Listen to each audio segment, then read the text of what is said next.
represent a significant number of aged care workers right across Tasmania. In fact, nationally, we represent thousands of aged care workers right across Australia. Well, one of the main issues when I was working as an aged care worker was staff constantly calling in sick. It's hard to retain staff as well, and it's not a glamorous environment, so it's hard to get younger people to come into this workforce. And the funding, the money is just not there. For example, you could earn more money working in a supermarket or in a local shop. You have far less responsibilities. It is grossly unfair that today in our society, workers in aged care are paid less than someone who works in a zoo, who cares or looks after a snake, or in fact, some other animal. The reality is that our members were languishing on the minimum wage, and the work had become far more complex and far more demanding over time. The National Aged Care Alliance formed in around about 2000. It formed on the basis of a conversation that had been going on for some time between unions, employers, advocacy groups and consumers around the need to address this growing crisis in aged care. That process and the process that NACA has embarked on has been an extremely valuable process in terms of where we're at today. That what NACA put together was a blueprint that was signed up to by all parties. In itself, a very unusual thing to occur when employers, particularly employers and unions, sign up to a process and a platform for aged care into the future, and we embarked on a strategy to ensure that the government addressed those issues. I became active in my workplace because the Modern Award was about to be introduced and we didn't have a enterprise bargaining agreement. We had no delegates at work. I've always been a union member.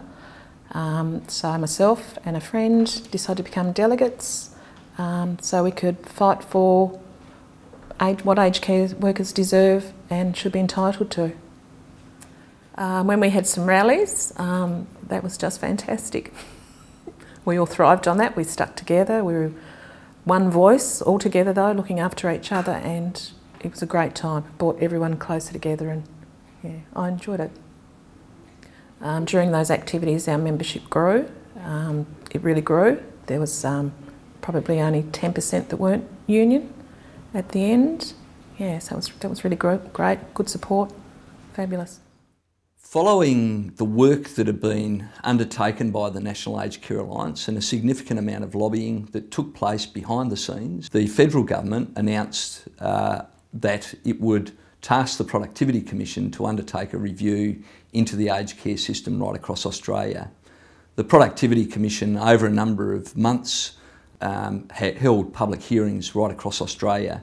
We participated specifically in Tasmania in the hearing that took place in Tasmania, and in fact, fortunately from our perspective, a number of the issues that we raised with the Productivity Commission were highlighted in the report, particularly the issues as they affected the workforce. The unfortunate thing about Productivity Commission reports is that there are a multitude of them, and many Productivity Commission reports end up on someone's bookshelf and make for good reading into the future.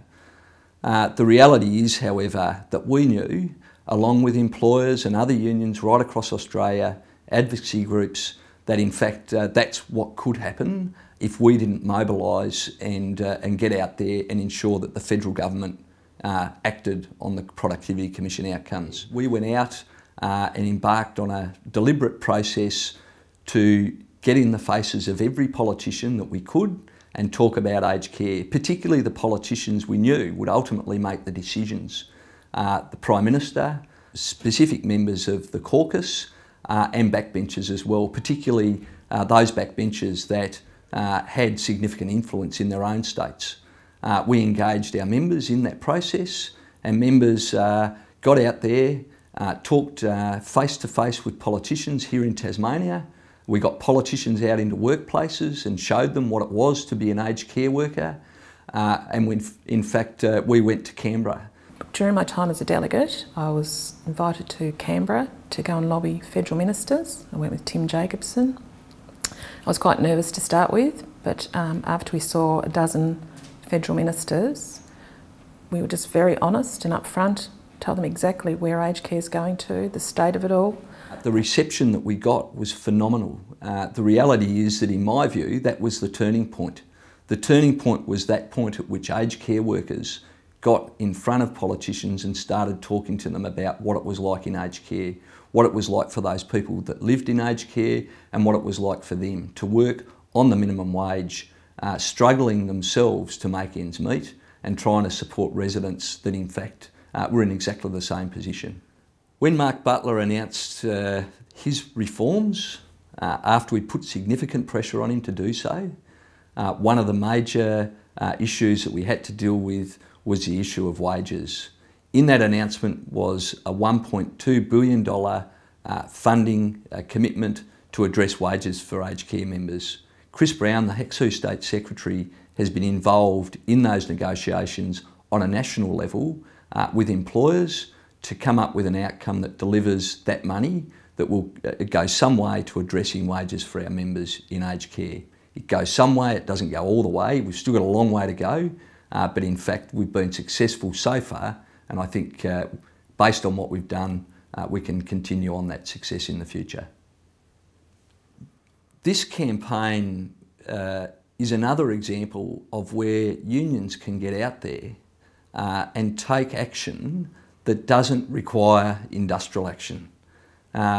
Often out there in the community, unions are seen negatively in the context of campaigns, when in fact the more positive message was for aged care workers to get out there, talk about what it was like, to talk to politicians about what it was like, and to outmanoeuvre the politicians and make sure that the issue went on the agenda, which ultimately it did, and we got the outcome that we wanted.